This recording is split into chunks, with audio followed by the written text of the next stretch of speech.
ಬಾನಗಳ ಓಲೆಯಲಿ ಹೃದಯ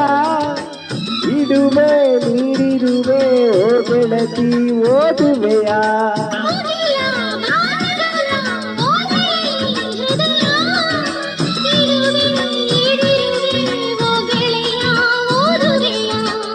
ಈ ಬೆಳ್ಳನೆ ಓಲೆಯ ಯೋಜನ ಓದಲಿ ಇದು ಓದೋ ಓಲೆಯಲ್ಲ ಬರೆದುಕೋ ನನ್ನ ಜೀವನದಲ್ಲಿ